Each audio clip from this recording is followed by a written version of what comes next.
भाग्योदयेन बहुजन्म समर्जितेन सत्संगमन चलवते पुरुषो यदा वै अज्ञान हेतु मोह मदान्धकार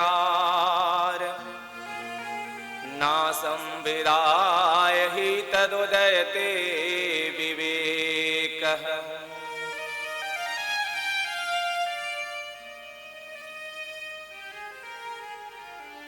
अनंतानंत जन्मों के जब भाग्यों का उदय होता है तब सत्संग की प्राप्ति होती है। सत्संग अति दुर्लभ है। गोस्वामी जी कह रहे हैं, बिन सत्संग विवेक न होई। सत्संग विवेक न होई। बिन सत्संग विवेक न होई। बिन सत्संग विवेक न होई। राम कृपा बिनो सुलभ न सोई। राम कृपा बिन सुलभ न सोई।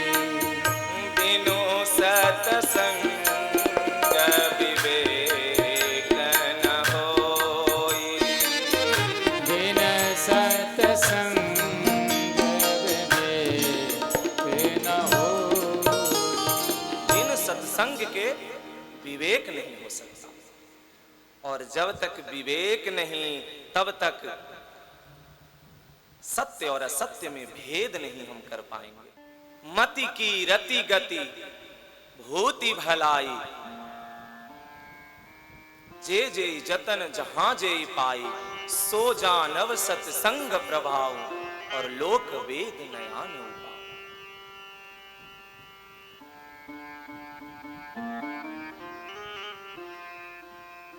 हम सोच लेते हैं कि सत्संग कहीं जाएंगे रास्ते में मिल जाएगा और बैठ करके सुन लेंगे, मन होगा चल देंगे, कुछ तो लाभ मिल ही जाएगा। पर ऐसा नहीं है। आप घर से निकलो, हम सत्संग जरूर जाकर के सुनेंगे, और अगर प्रभु की कृपा नहीं है, इच्छा उनकी नहीं है, तो आप क्या करेंगे? रास्ते में जाकर के दो चार ऐसे पड़ोसी मिल जाएंगे जिनके साथ आप चर्चा करने लगेंगे, क्या? संसारिक प्रपंच की।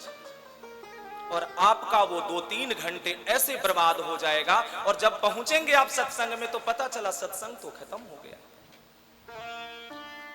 पर वही अगर प्रभु की कृपा हो जाएगी तो सीधे सत्संग में जाने के लिए आपको किसी भी प्रकार की कोई व्यवधान का सामना नहीं करना पड़ेगा। आप सब व्यवहारिक चीजों को छोड़ करके व्यवहारिक चीजों को करते हुए आप सत्संग में जाएंगे और सत्संग का आनंद लेंगे और रसास्वादन करेंगे।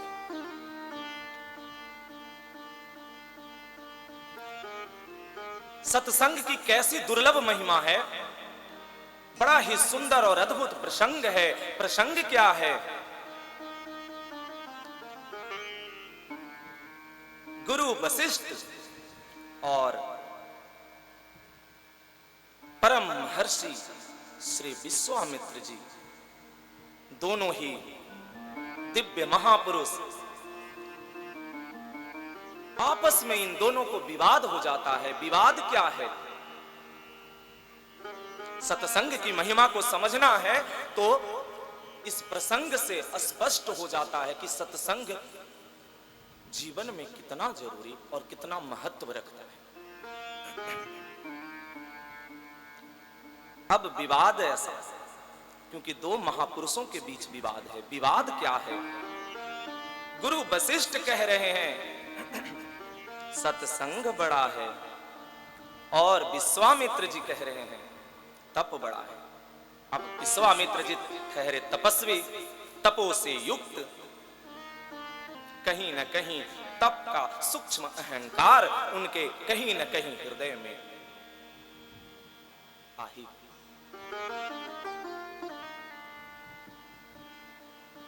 गुरु वशिष्ठ कहते हैं सत्संग बड़ा है महाराज, आप तप को बड़ा जरूर बना रहे हैं और महत्व दे रहे हैं, पर सत्संग सभी जीवों का कल्याण कर सकता है, और तप जो है, तप सिर्फ वही कर सकता है जो सक्षम पुरुष हो, पर सत्संग कोई भी कर सकता है। बीमार, लाचार, दुर्लभ, असहाय और अज्ञानी भी सत्संग को करके विवेक को प्राप्त कर सकता है। पर विश्वामित्र जी हठी कहां मानने वाले। अब इन दोनों महापुरुषों की ऐसी विवाद हुई तो भाई अब निर्णय कौन करेगा? निर्णय करने वाला भी ऐसे ही कोई दिव्य महापुरुष चाहिए।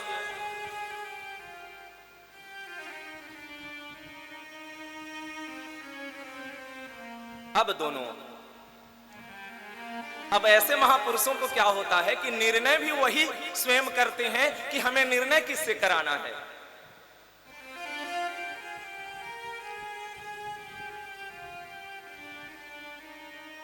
अब आपस में ही दोनों ने विचार कर लिया कि हम इस विवाद का निपटारा करेंगे चल के भगवान शेष के पास पाताल लोक में। अब दोनों पाताल लोक जाते हैं। भगवान शेष पृथ्वी को अपने शीश पर धारण कर आराम की मुद्रा में है। दो महान तपस्वियों को देख करके भगवान शेष उनका स्वागत करके कहते हैं, क्या कह रहे हैं?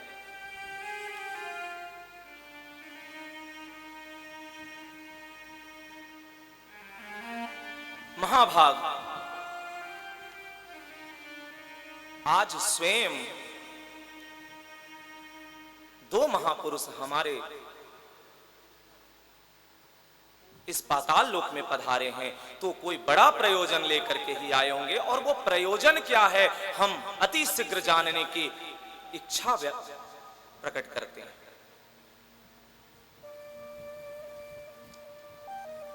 तब सारा वृतांत गुरु वशिष्ठ बताते हैं।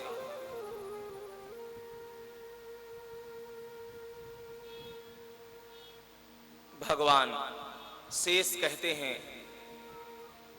कि देखिए, आप लोगों का जो विवाद है कि तप बड़ा है कि सत्संग बड़ा है,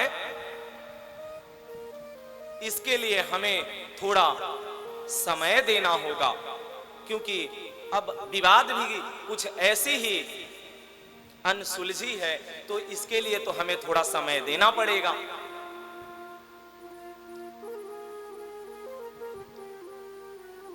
अच्छा, ये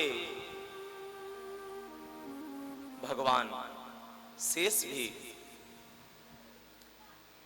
देखो, जो महापुरुष होते हैं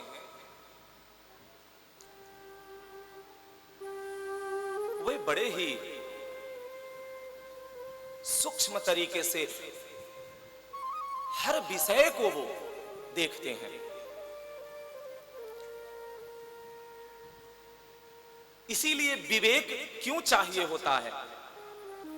क्योंकि हमें सही गलत का अपने, चाहे वो गृहस्थ जीवन हो, चाहे साधक का, या चाहे विरक्तों का भी जीवन हो, उसमें हमें सूक्ष्म दृष्टि रखने के लिए हमें क्या चाहिए? विवेक को चाहिए।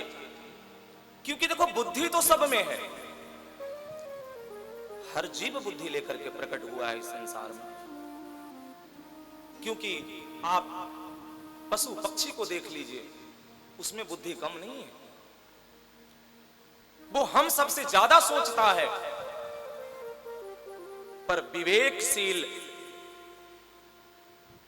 प्राणी तो सिर्फ मनुष्य है जो अपने विवेक से सत्य और असत्य का निर्णय करके भगवत चरणा रविंद को लग जाए या फिर संसार के इसी मोह जाल में फंस करके अपने अनंत अनंत जन्मों का निरंतर द्वार खोलता रहे। अब भगवान शेष बड़ा ही चतुराई से उन्होंने पृथ्वी को धारण करने की आग्रह कर देते हैं गुरु वशिष्ठ और विश्वामित्र जी से। अब विश्वामित्र जी तो तप के अहंकार से युक्त थे, उन्होंने आगे बढ़ करके गुरु वशिष्ठ से पहले पृथ्वी को धारण कर लिया। पर जैसे ही वो धारण करते हैं क्या होता है, गुरु वशिष्ठ पहले तो चुपचाप मुस्कुरा करके दूर खड़े देख रहे हैं और जैसे ही धारण करने का प्रयास करते हैं विश्वामित्र जी मूर्छित होकर के गिर जाते हैं।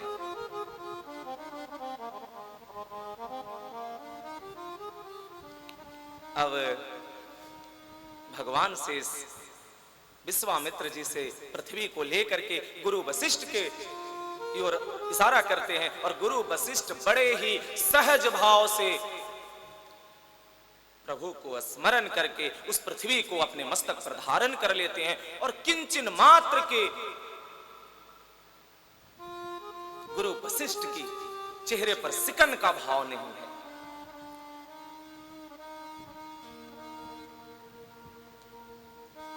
क्या कह रहे हैं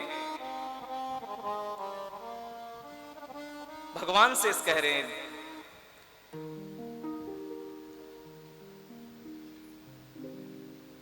अब आप लोग थोड़े विश्राम कर लीजिए। तो क्या कहते हैं विश्वामित्र जी, कह रहे नहीं नहीं, हमें तो पहले निर्णय करके बताइए कि तप बड़ा है या सत्संग बड़ा है। भगवान से कह रहे हैं निर्णय हो चुका है। निर्णय हो चुका है? नहीं, निर्णय क्या हुआ हमें तो पता ही नहीं चला। तो कहते हैं तप के बल से आपने पृथ्वी को धारण करने का जो प्रयास किया और धारण नहीं कर पाए, पर सत्संग की कृपा से और सत्संग के बल से गुरु वशिष्ठ ने बड़े ही सहज भाव से पृथ्वी को अपने मस्तक पर धारण कर लिया। इसीलिए सत्संग बड़ा है ना कि तप, क्योंकि सत्संग हर जीव को प्राप्त करने का अधिकार है और प्राप्त कर सकता है सहज भाव से।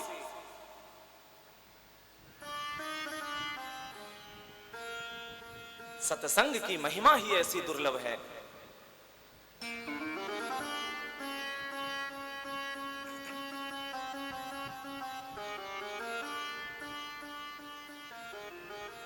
हम सत्संग में अगर चले भी जाते हैं तो नाना प्रकार की प्रपंच की वार्ता में लग जाते हैं। हम अगर सत्संग में जाकर के बैठ भी जाते हैं तो हमें क्या निद्रा, आलस, प्रमाद और नाना प्रकार की जो चिंताएं हैं वे हमें उस सत्संग का लाभ नहीं लेने देता है। अगर निरंतर श्रीमद् भागवत कथा की सत्संग 7 दिन सिर्फ अगर अनन्य भाव से होकर अगर श्रवण कर लिया जाए तो कल्याण में किंचन मात्र की भी संदेह नहीं है, किंचन मात्र की संदेह।